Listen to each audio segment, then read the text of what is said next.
everyone, it's Lacey from Levels and Lace. You can find me on Instagram at Levels and Lace or on Facebook at Levels and Lace. In this video, I'm going to show you how to do a DIY wood paneled and stained fireplace. Here we go. In my how-to videos, I like to show what a space looked like before I did the DIY. So here's the fireplace before. It had a stone surround to it, very plain, not that thick.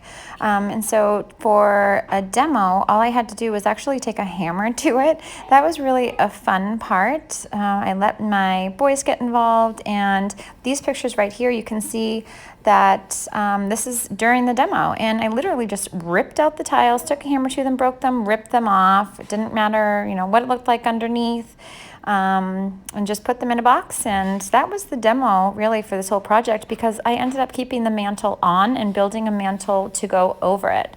So here's my middle son, Jakey. He is helping me out with his hammer. He just thought this demo part was so much fun. So get your kids involved in your family.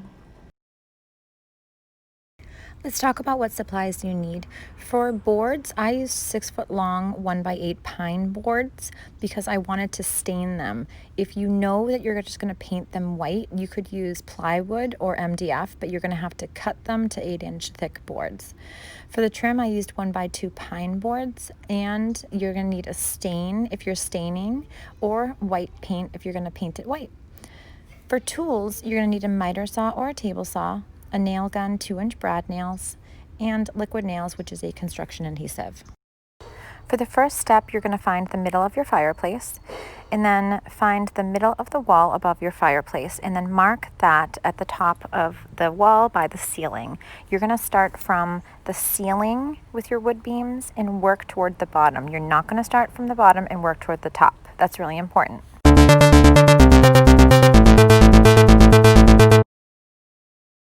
Okay, once you found the middle of your wall, you're going to find the middle of your first beam. Now, I did not have to cut the beams. I kept them at 6 feet long, but depending on what size you want your beams to be, you might have to trim all of them up. Now that you have the middle of your beam and the middle of your wall, line those two up. Use your level to make sure the first beam is level. This is very important because all your other beams are going to fall underneath that first beam. So make sure your first beam is level, and then take your nail gun with your 2-inch brad nails and nail it to the wall. Now your first beam is up. Now the other beams are going to go up pretty quickly, actually, because you have your first beam up in the middle and level.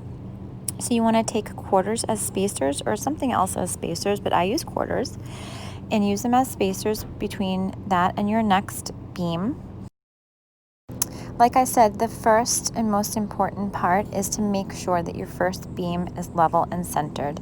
And then you have to line up all of your other beams underneath that. Use spacers like you can see in the picture. So you're going to make your way down with your wood planks all the way to the top of the metal part of your fireplace surround. And when it gets to this part, you're probably going to have to use some smaller handsaw or a jigsaw like I'm using in this picture to cut out a top part to go around the metal part of your fireplace surround. This is also where you're going to have to use the liquid nails, the adhesive, because you won't be able to use your nail gun in the metal part of the fireplace. The piece that I was cutting out with my jigsaw is this piece that the arrows are pointing at right here.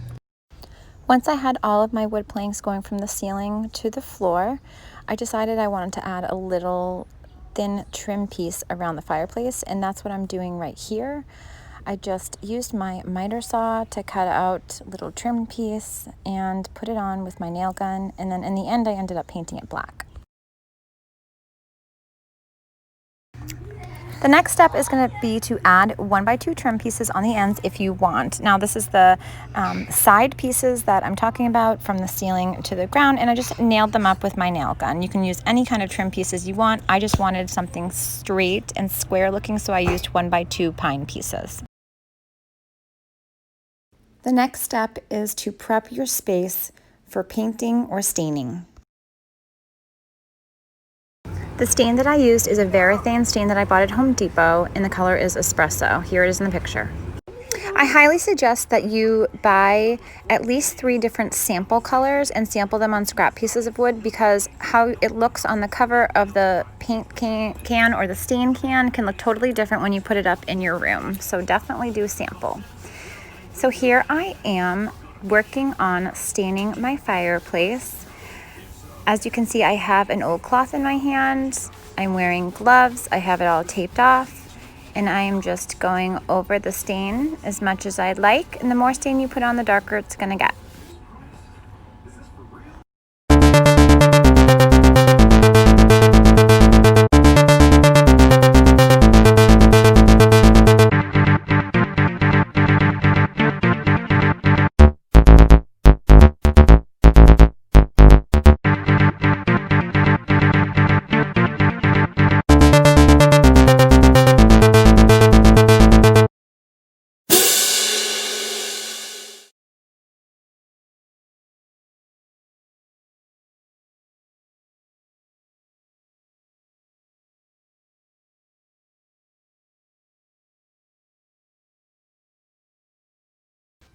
At this point, I am working on a faux wood beam mantle to put over my existing skimpy mantle, and I have a totally separate DIY video on that project, so please check it out.